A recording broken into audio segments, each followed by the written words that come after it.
নমস্কাৰ ক্লাছ 10ৰ ম্যাথছৰ যেটো স্থানাঙ্ক জ্যামিতি কোঅৰ্ডিনেট জিওমেট্ৰি সো সেই চেপ্টাৰটোৰ এটা ভিডিও অলৰেডি মই দিছো তাত সেই ভিডিওটো মই একচুয়ালি ইংলিশ মিডিয়ামৰ ষ্টুডেন্টৰ কাৰণে বনাইছিলো গতিকে এতিয়া মোক যথেষ্ট আসামিজ মিডিয়ামৰ ষ্টুডেন্টে এই ভিডিওটো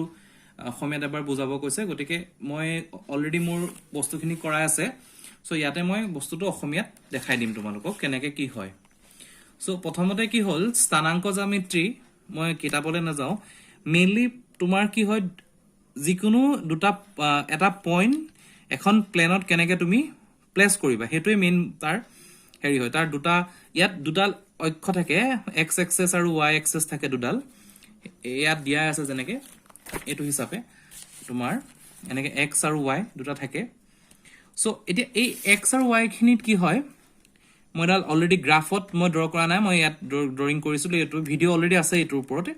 গতিকে ইয়াত কি হয় x এক্সিসৰ যিডাল এটোটা হল ইন্টাৰসেকশন পইণ্ট মানে x আৰু y দুডাল এক্সিস ইয়াত লগ লাগিছে সো খুমফালে যেটো হয় হেতু হয় পজিটিভ অফ x এক্সিস মানে x অক্ষাংশ যেটো হয় তাৰ পজিটিভ সাইড বাওফালে যেটো আহিলে হেতু মাইনাস নেগেটিভ অফ x xৰ মানে নেগেটিভ অফ x আৰু y যেনেকৈ ওপৰলে যেটো গল positive of y negative of y এতিয়া কি হৈ গল আমি যেতিয়া চাৰিটা আমাৰ কোঅৰ্ডিনেট পাই গলো মানে কোঅৰ্ডিনেট প্লেস কৰাৰ হেৰি হয় তাৰ কি হৈ গল x এক্সিস y এক্সিস গতিকে xy কোঅৰ্ডিনেট হয় এটোটা ইয়াত কি হল x positive x plus y positive y plus এটো হল ফার্স্ট কোঅৰ্ডিনেট যেটো সদায় প্লাস প্লাস হতে হৈ গল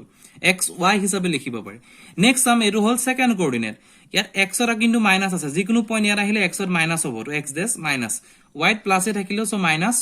মাইনাস x প্লাস y এটো হল x মাইনাস x y কোঅৰ্ডিনেট দেন কি হল এফালে যেটো আহিব থাৰ্ড যেটো কোঅৰ্ডিনেট হ'ব হেতু y টু মাইনাস হল x to minus sorry y to minus x to minus minus x minus y fourth coordinate x ৰ কিন্তু প্লাস হ'ব এটো x ৰ প্লাস গৈ আছে এটো y মাইনাস হৈ গৈ আছে সো এতিয়া এই কোঅৰ্ডিনেট সিস্টেমৰ কি হয় এটো হল অৰিজিন ইয়াৰ পইণ্টটো সদায় 0 0 হয় অৰিজিন ইন্টাৰসেকশন পইণ্ট ইয়াৰ পৰা আমি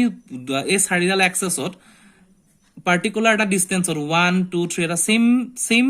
তাত ডাইমেনশনত আমি এটা পইণ্ট লিখি যাব পাৰো 1 2 3 4 ইয়াৰ কি হয় 0 ৰ পৰা 1 ৰ যেটো ডিসটেন্স 1 ৰ পৰা 2 সেম 2 পৰা 3 সেম 3 পৰা 4 সেম এনেকৈ এটো ইনফিনিট ডিউৰেচনলৈ গুচি যাব নেক্সট এফালে 0 ৰ পৰা -1 লৈ সেম -1 পৰা -2 -2 পৰা -3 -3 পৰা -4 এনেকৈ গৈ থাকিব ইয়াত ঠিক তেনেকৈ -1 -2 -3 -4 আৰু ওপৰলে 1 2 3 4 যাব তাৰ হেৰিকিটা যিকিটা ডিসটেন্সটো হয় 0 to 1 ৰেশিওটো সদায় সমান হ'ব এতিয়া মই কোঅৰ্ডিনেট সিস্টেমত এটা পইণ্ট বহাই দেখাইছো সাপোজ 2 and 2 এই পইণ্টটো মই দেখাইছিলো তাত ইয়াৰ কি হৈ গল 2 পইণ্টটো কি হল দুটা পজিটিভ গতিকে আমি গম পালো যে x y কোঅৰ্ডিনেটই থাকিব মানে x ও পজিটিভ হ'ব y ও পজিটিভ হ'ব সো এই দুইট গল এন্ড নেক্সট ইফালে ইফালে দুইট গল এই দুটা পইণ্টৰ পৰা এডাল আমি আস্তানিলে যেটো পইণ্টৰ ইন্টাৰসেকশন কৰিব হেতু হৈছে হে 2 পইণ্টৰ কোঅৰ্ডিনেটটো আৰু 2 পইণ্টৰ কোঅৰ্ডিনেটটো আমি ইয়াত 2,2 লিখিম লেফটত যদি যাও তেতিয়া আমি কি হ'ব 2 নহব হেতু সদায় কি হ'ব x নেগেটিভ হৈ গল x ৰ -2 হৈ গল y হে পজিটিভ হৈ গল y টু 2 হল x টু -2 হল এটো তাত আহিলে নেক্সট আমি তলত আহিলো -2 x to -2 y to -2 then it is -2 আৰু ইয়াত কি হৈ গল 2, -2 x ত প্লাস আছে 2 to -2 আছে গতিকে 2, -2 এটো x, সো এটো হৈছে বেসিক কোঅৰ্ডিনেট যেটো সিস্টেম হয় এটো হল এক্সাম্পল অফ কোঅৰ্ডিনেট সিস্টেম যেটো স্থানাঙ্ক জ্যামিতিৰ বেসিক সিস্টেমটো হয় এটো গতি এই সিস্টেমৰ ওপৰতে আমি গুটে গ্ৰাফত আমি বস্তুখিনি ড্ৰ কৰিব লাগিব আৰু সেই বস্তুটো লিখিব লাগিব সো ইয়াৰ কি কৰিলে স্থানাঙ্ক জ্যামিতিৰ পইণ্টখিনি কেনেকৈ বহালে দেখালে এটা নেক্সট কি কৰিছে দূৰত্ব যেটো ডিসটেন্স ফৰ্মুলা হেতু লিখিছে আৰু এই ডিসটেন্স ফৰ্মুলা যোৱাৰ আগতে ইয়াত এটা বস্তু দিলে মই হেতু দেখা ইয়াত যেটো সেন্টেন্স ইংলিশতে আছে মই দেখাইছো যে distance of A point from y axis is called x coordinate এতিয়া কি হল আমি এটা ড্ৰয়িংত যাম distance of A point from y axis যিকোনো এটা পইণ্টৰ distance of A point from y axisৰ পৰা যিকোনো এটা পইণ্টলৈ যেটো ডিসটেন্স হয় হেতু হয় x কোঅৰ্ডিনেট মানে কি হৈছে y পৰা যিকোনো এটা পইণ্ট ধৰা এইটো পইণ্ট এটা আছে একিটা আমি পইণ্ট ললো যেনিবা এই পইণ্ট y পৰা যেটো ডিসটেন্স হেতু কোৱা হয় x কোঅৰ্ডিনেট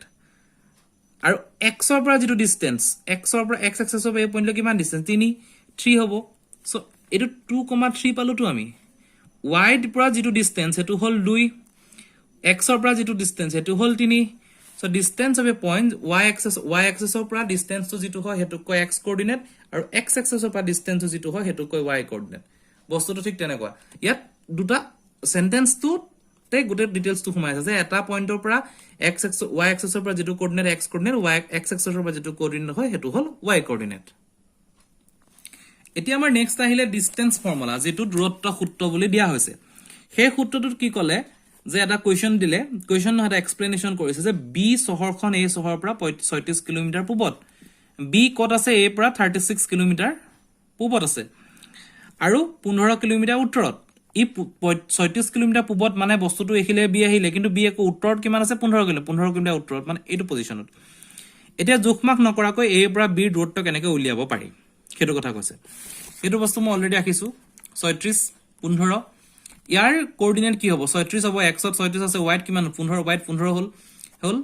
এটা কথাটো হল এই যেটা আমি 36 আৰু 15 পালো এটো obviously 90 ডিগ্ৰী আমি যদি এনেকৈ জয়েন কৰি দিও এটা ট্ৰায়াঙ্গল পালো 90 ডিগ্ৰী এংগুলৰটো আমি পাইথাগোৰাছটো ইউজ কৰিব পাৰিম you may use Pythagoras simple Pythagoras কৰিলে তো ওলাই যাব আনসাৰটো কিন্তু আমি কোঅৰ্ডিনেট সিস্টেমত কেনেকৈ কৰিম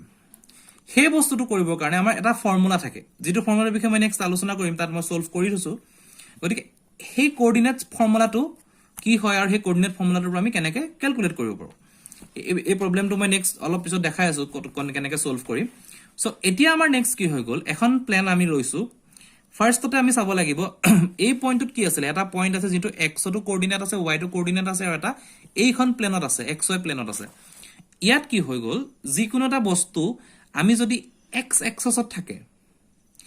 দুটা বস্তু x এক্সিছত আছে হিহতৰ মাজৰ ডিসটেন্স লাগে এটা কথাটো হল এটা পইণ্ট a কোঅৰ্ডিনেট কিমান 2,0 কাৰণ x ত 2 আছে y 0 আছে b কোঅৰ্ডিনেট কিমান 4,0 এতিয়া যদি আমাৰ ab ডিসটেন্সটো লাগে ab আমি কেনেকৈ উলিয়াম a আৰু b ডিসটেন্সটো দেখা দেখি ডায়াগ্ৰামত আমাৰ পাই আছো 2 3 4 ইয়ালে গৈ আছে 1 আৰু ইয়াৰ পৰা 1 এবাৰ 2 কিন্তু আমি কোঅৰ্ডিনেট সিস্টেমত এনেকৈ কৰিব লাগিব ab কি হ'ব ob minus OA, OB minus OA, OB মানে কিমান 4 অলৰেডি অৰিজিনৰ পৰা ইয়ালে 4 গৈছে then minus 2 is equal 2 unit ঠিক যেনেকৈ y axis যেতিয়া আমি গুছি যাম CD distance suppose আমাৰ লাগে c কিমান আছে 0,2 2 গৈছে গতিকে x 0 হ'ব y 2 হ'ব obviously d কিমান গৈছে 0,6 আমি CD কেনেকৈ উলিয়াম OD minus OC OD কিমান 6 OC কিমান 2 6,2 is equal 4 unit হল এটো y axis এটা কথাটো হল দুটা পইণ্ট যদি এডাল সেম এক্সিছত থাকে তেতিয়া আমাৰ তাহেতৰ মাজৰ ডিসটেন্স উলিয়াটো একদম সিম্পল ডিসটেন্স ফৰ্মুলা আমি ডিসটেন্স ফৰ্মুলা ইউজ নকৰাকৈ আমি ডাইৰেক্ট লিখিবই পাৰিম এতিয়া কথাটো হল যেটো জোখমাখৰ যেটো ফৰ্মুলা আছে দূৰত্ব সূত্ৰটো হৈছে এইটো দূৰত্ব সূত্ৰটো যেটো কিতাপত দিয়া আছে তাৰ এটা প্ৰুফ আছে দূৰত্ব সূত্ৰটো কেনে কৰিব পাৰে কিন্তু মই ডাইৰেক্ট প্ৰবলেমছ তুলে আহিছো কাৰণ সেই প্ৰুফটোতকে প্ৰবলেমছ খিনি ইম্পৰ্টেন্ট হয় সো দূৰত্ব সূত্ৰটো কি হৈ গল যদি এখন প্লেনত xy প্লেন আছে p এটা পইণ্ট আছে x1 y1 q এটা পইণ্ট আছে x2 y2 p আৰু q মাজৰ ডিসটেন্সটো কেনেকৈ বুজাব প্ৰথমতে কি কৰিব লাগিব p পৰা আমি এটা লিখিলো পাৰপেন্ডিকুলাৰ q পৰা আমি এটো ড্ৰ কৰিলো r আৰু s পালো ঠিক আছে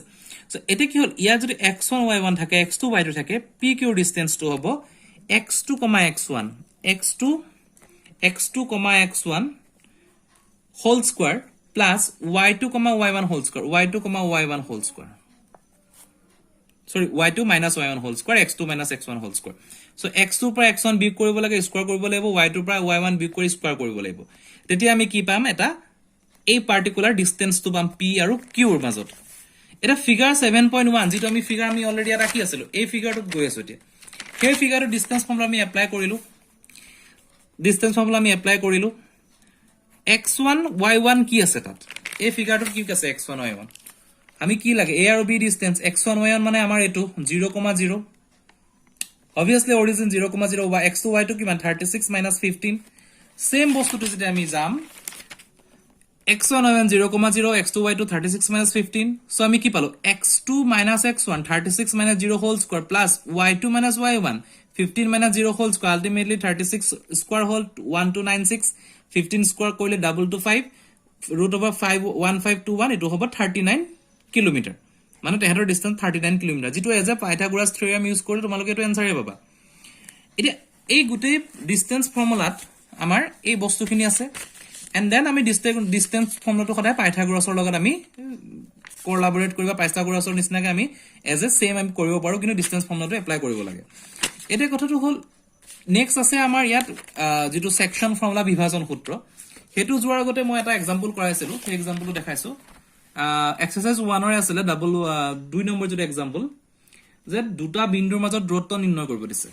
কোৱেশ্চনটো এটো প্ৰতিটো বিন্দুৰ মাজত দূৰত্ব এটো দুটা এতিয়া আমি কি কৰিম আগত আমাৰ যেটো কৰিছিলো এটা 0,0 আছিল এটা 36 আৰু 15 আছিল গতিকে ইয়াত আমি 0 0 থকাৰ কাৰণে বিশেষ 0 আমাৰ এফেক্ট কৰিব নোৱাৰিলে x2, x1 ৰ ইয়াত আমি দেখাম কেনেকৈ কৰিম -5 -7 সৰি -5 7 x1 y1 -1 3 -1 3 x2 y2 হৈ গল xy কোঅৰ্ডিনেট ৰাখিলো ফাৰ্ষ্টত আমি পইণ্ট প্লেস কৰি চাম প্লেস নকৰাকৈ ডাইৰেক্ট কৰিব পৰা মই যে তোমালোকে বুজিবৰ কাৰণে দেখাইছো সো x1 y1 ক'ত থাকিব -5 কি হৈ আহিলে xy -5 আহিব এটো যে অ্যাজাম্পশন লৈছো দে এপ্ৰক্সিমেট লৈছো -5 দেন কি হ'ব 7 y 7 যাব y 7 যাব সো আমি যদি এটা জয়েন কৰো এই বস্তুটো জয়েন গ্ৰাফত ড্ৰ কৰিবা তোমালোকে গ্ৰাফিক্যাল বস্তুটো ক্লাস 9 8 ত পাইছা সো এটো ড্ৰ কৰাৰ লগে লগে কি হ'ব -5 7 পালো দেন x2 y2 -1 3 -1 ক'ত থাকিব -1 x ৰ ইফাল নিগেটিভত আহিব একিটা আহিব 3 ইয়াত যাব 3 ইয়াত যাব ড্ৰ কৰি দিলো জয়েন হৈ গল দেন কি কৰিলো আমি এতিয়া ফৰ্মুলাটো কিমান x2, x1 whole square plus y2, y1 whole square x2 okay -5 x1 কিমান -5 হোল স্কয়াৰ প্লাস y2 কিমান y2 আহি গল ইয়াত 3 মাইনাস y1 কিমান y1 আছে তোমাৰ 7 3 - 7 হোল স্কয়াৰ -1 -5 প্লাস হৈ গল এটো 4 স্কয়াৰ আহিলে ইয়াতো সেম -4 স্কয়াৰ আহিলে 16 আহিলে 32 আহিলে 32 পিছত 16 * 2 4 √2 এটো জানাই তোমালোকে এনেকৈ কৰে গতিকে এই ফৰ্মুলা খিনি তোমাৰ ডিসটেন্স ফৰ্মুলাৰ এটা সিওৰ তোমালোকৰ কোৱেশ্চন আহিবই এক্সামত গতিকে ইয়াৰ ডিসটেন্সটো এনেকৈ গতিকে ফৰ্মুলাটো হেৰি কৰি তোমালোকে ইয়াৰ কমপ্লিট গোটেই চেপ্টাৰটো কৰিবা যদি কিবা কোৱেশ্চনৰ প্ৰবলেম হয় মোক জনাবা মই ইয়াৰ দুটা নে তিনটা কোৱেশ্চনৰ ভিডিওস আছে আৰু মই ভিডিও বনাম গতিকে এখিনি আজিলৈ ইমানখিনি তো নেক্সট চেপ্টাৰত মই ইয়াৰ বিভাজন সূত্ৰ সেকশন ফৰ্মুলা দুটা কৰিবলৈ চেষ্টা কৰিম থ্যাংক ইউ